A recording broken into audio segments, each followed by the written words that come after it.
something that I think is often well understood by good Fury Warriors, but is very rarely talked about, is this idea of measuring and or like keeping track of time.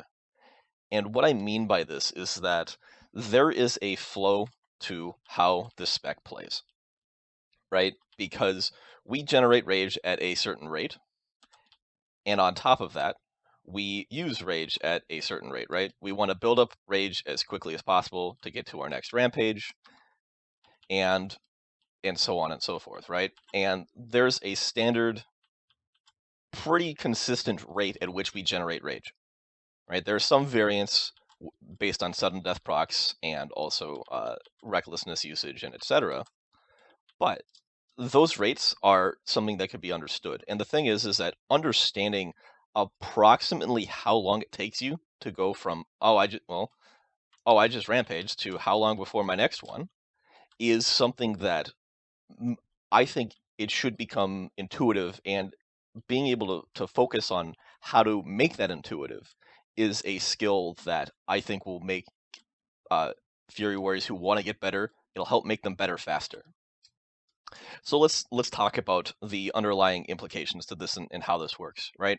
So the brain doesn't process information in a stream.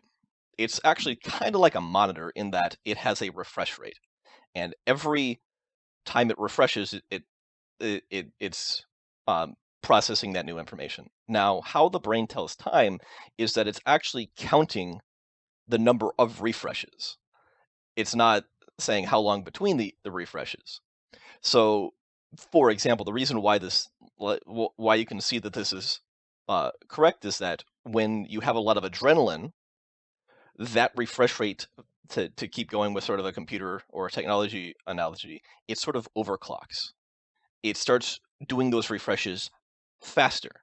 So you get more refreshes in the same amount of time than you normally would. And so that's why when you're in a stressful situation, when you have adrenaline, time seemingly slows down. It's not that it slowed down, it's just that you had more uh, refreshes, more updates in your brain in the same amount of time. And the way that your brain measures time is by the number of updates. So, why am I saying this? The point here is that we actually have a really good piece of information that tells us our updates, right? Tells us like when these refreshes should happen. And that's our global cooldown, right? We should basically, every time there's a global cooldown, there's going to be an update in our brain. There's going to be a refresh of the information of the processing. Or at least that's ideally how this should work, right? Is, okay, what am I doing with my next GCD?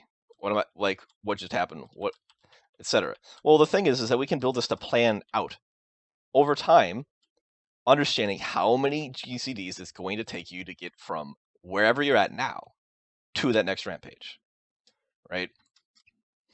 So a way to practice this and sort of get an understanding of the rate at which you use rampage is when you're practicing to literally count out how many abilities you use before you get to like in between each rampage, right? So if I charge, that's 1, 2, 3, 4, 5. Rampage. 1, 2, 3, 4.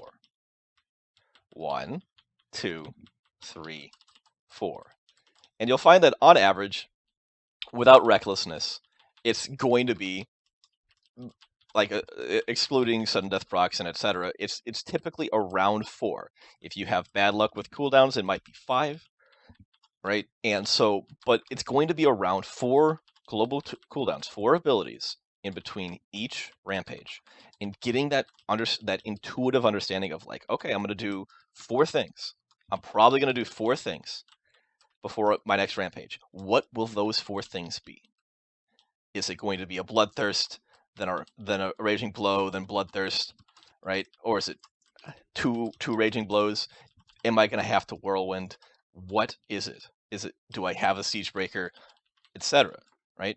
And then once you have that built-in initial plan, because we're mostly playing with sudden death, except in very particular circumstances, then you can start to say, okay, well, if I get a proc here, when's the best time to use it? Is it better to save it for the next rampage?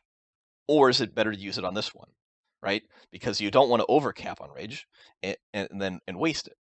And that's especially true if you get a recklessness proc, or if if recklessness is up. Now, if recklessness is up, that number of the average number of abilities before you hit 100 rage changes.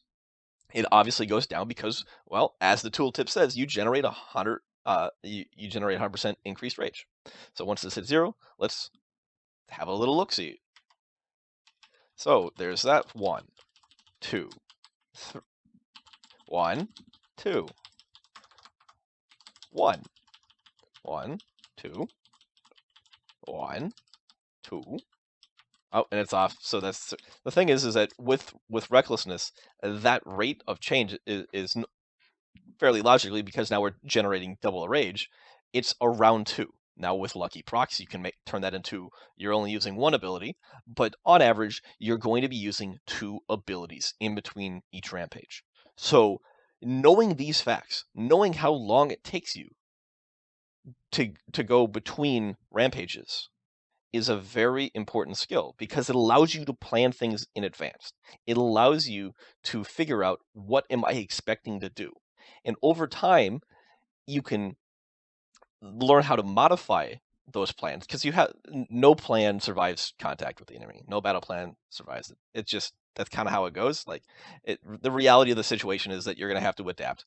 But you can build ideas of what am I expecting to do, and so you're not just doing it on the fly and just high-fiving your keyboard and hoping for the best, right? Oh man, this is not good DPS because I don't know what I'm doing. Having a good plan, having an understanding of timing, having an understanding of how long it takes you in between each rampage is something that is rarely talked about, but I think is a fundamentally important skill. Now, if you really want to think about this sort of thing, and the way to play theory from the state of mind of okay, planning out how to get to each rampage, there's really 4 primary states that you're going to be DPSing in. There's single target without recklessness. There's AoE without recklessness, and then single target with recklessness. AoE with recklessness. That's the 4 states. It's basically a 2x2 grid of whether or not you have recklessness and whether or not you're in an AoE situation. And you can plan out how am I supposed to be playing? What's the most likely scenario that I should be doing? What's the most likely way that I'm going to get to my next rampages? Tying this back into my last video, where I was talking about UI implications and how to optimize information processing, this is another way that you can process information faster, and why having a really efficient UI for you is very powerful, because since now you know that you can plan out how to get to your next rampage, because it's probably going to be about 4 moves. It could be less depending on procs, etc., or luck and whatnot. Now that you know that, you don't need to constantly look at the cooldowns on your bars. You really only need to look maybe once or twice in between each rampage, if you have to look at all. And that's because you can take a look at the state of of your various ability cooldowns, right? You can have a look and see what state that they're at, and you'll instantly be able to plan out the next rampage, or potentially with practice, you could plan out the next 2 rampages. Or during recklessness, it could even be 3, just simply because it takes fewer abilities to get to each rampage. You can take one look and know how to get there. So anyway, these are just some things that I think are interesting to consider. It's an interesting perspective, and hopefully it is useful or interesting to you. Thank you for watching.